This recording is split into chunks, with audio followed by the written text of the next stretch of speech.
जा रहे हैं बहुत ज़्यादा अहम पेपर अटेम्प्टिंग स्किल्स। बहुत से बच्चे तैयारी करके आते हैं, एग्जाम में बैठते हैं और जो ही क्वेश्चन पेपर सामने आता है सब भूल जाते हैं। अक्सर के साथ ऐसा होता है कि जो ही पेपर सामने आता है तो पहले से ही हम घबराए होते हैं। याद रखें, ये एग्जाम जो होते हैं ना, ये गेम ऑफ नर्व्स है। क्या है? Game of nerves. आप अपने नर्व्स पे कितना कंट्रोल रखते हैं, असल ये इस चीज का इम्तिहान होता है। सब्जेक्ट बाद की बात, कौन सा सब्जेक्ट है वो बात की बात, पहले है कि आप इस नर्व्स पे कितना कंट्रोल रखते हैं, चाहे वो तैयारी के दौरान हो या एग्जाम हॉल के दौरान हो। अक्सर बच्चे तैयारी के दौरान भी इसी चीज से घबरा रहे होते हैं, जिसको हम घबराहट भी कहते हैं। तो सब अब आप पेपर में जितनी भी तैयारी, जैसी भी तैयारी कर जाए, लिमिट हो गया, अब पेपर देने लगे हैं आप एग्जाम हॉल में बैठे हुए, तो सबसे पहले अपने आप को बहुत ज़्यादा सुकून में रखें और हकीकत तस्लीम करें कि मुझे जो आता है वो अच्छा है, शुक्र है। मतलब आप उसके अब मत सोचे क्या होगा, जो आ चुका है जस्ट फोकस ऑन इट। ठीक है, अपने आप को मुतमईन रखें कि इंशाल्लाह बेहतर हो जाए। यानी अपने आप को जो घबराहट जितनी भी आ रही है अपनी सोचों के अंदर, उस परेशानी को करें साइड में और अपने आप को एक पॉजिटिव फ्रेम ऑफ माइंड के साथ पेपर को अटेम्प्ट करें। पेपर देने से पहले तो जो घबराहट का टाइम होता है, बहुत ज़्यादा कुछ भी नहीं, आधा ये पढ़ लें।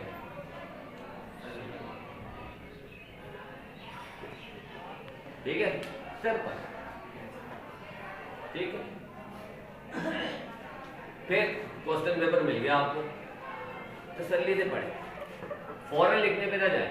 1 मिनट 2 मिनट 3 मिनट सुकून से पढ़ें। सारे सवालों के जवाब क्वेश्चन पेपर के जो क्वेश्चन होता है उसके अंदर छुपा होता है, वो हम तवज्जो से नहीं पढ़ते। क्वेश्चन सवाल उसको अच्छी तरह पढ़ें। बहुत ज़्यादा परेशानी क्या होगी असलों में कि वो अंदाज थोड़ा सा बदल लेगा, बस, और तो कुछ भी नहीं।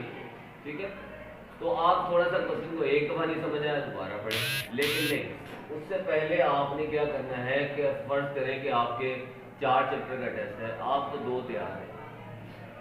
ठीक है, तो इसकी मिसाल ऐसे है कि आपके पास 100 रुपया है और मार्केट में चीज़ें मुफ्त पे, आप चले गए एक बड़े मॉल में। अब वहाँ पर बड़े मॉल में गए तो वहाँ पर आपके पास बेशुमार चीज़ें पड़ी हुई हैं, कोई जो है ना वो 1000 रुपये वाली होगी, कोई 500 वाली होगी। तो आपने क्या देखना है कि 100 वाला स्टॉल का है, आपकी नज़र किस पे होगी? 100। बाकी सब खूबसूरत है, लेकिन आपने देखना है कि मेरी जेब में 100 रुपये हैं, तो 100 वाला स्टॉल का है। तो आपने इसी तरह जो सवाल तैयार किए हुए, तो आपने पेपर तो सारा आ रहा है, लेकिन वो सारा आपने नहीं, आपने देखना पहले, सबसे पहले देखना है कि वो कहाँ है जो सवाल में तैयार करके आए हो। Only focus on question, you know the answer confidently. पहले आप उन सवालों को ढूंढने पड़ते हुए कि वो सवाल कहाँ है, हर सवाल को पढ़े, हाँ ये वाला है, टिक करो, अल्हम्दुलिल्लाह, ये है, टिक करो, ठीक हो गया, और जो हो गया उसको शुक्र करो। 3 4 5 जितने मिलते हैं, 12 करने 11 करने, 3 4 मिल गए, शुक्र है, जल्द उससे शुरू कर दो। ये एक नेचुरल साइकी है, जब आप घबराहट में होते हैं थोड़ा थोड़ा सा आपको बूस्टअप मिलता है जीत से, इस लफ्ज का एक असर पड़ता है आपसे। गेम ऑफ नर्व्स व्यू में और आसान बताऊं, जब आप गेम खेलते हैं 8-10 फाइटिंग वाली, 8-10 आ गए आपके सामने, तो आप क्या 8-10 को इकट्ठे मारते हैं? एक गिरता है, ऊपर से वो एनर्जी बूस्टअप बढ़ता है, दूसरा गिरता है, थोड़ी सी और एनर्जी बढ़ती है।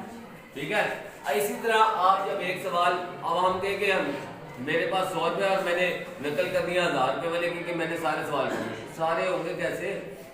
4 आ गए आपको, ओके सर, आपने अपने को तसल्ली देनी है, टिक किया, आगे चले, अल्हम्दुलिल्लाह। 4 3, अब 12 करने, 10 करने, आपको 3 4 अच्छे आते हैं, बस आप बाकी को ना देखेंगे, बाकी बाद में देखेंगे। आपने बिस्मिल्लाह पढ़कर उन 3 4 को लिखना शुरू कर देना है और उन्हीं पे तवज्जो देनी है। जब वो हो जाए फिर दोबारा क्वेश्चन पेपर पढ़ें, तसल्ली से पढ़ें, इधर उधर मत झांके। उसको दोबारा पढ़ें, फिर आपको जिसमें आधे आधे स्टेप आते हैं उसको फोकस करें, फिर इसी तरीके से आपको, और इससे जब आप देखेंगे नेचुरली आप अपने अंदर फील करेंगे। और इस दौरान आज जब भी टेस्ट दें तो उसके बाद जो आपको फ़ायदा हो तो वो ज़रूर कमेंट्स में शेयर कीजिएगा, ठीक। स्टोरेज फुल हो गई है सर। मुझे इसीलिए था, मैं फटाफट से मेर दी है कि मुझे अंदाज़ा था इतनी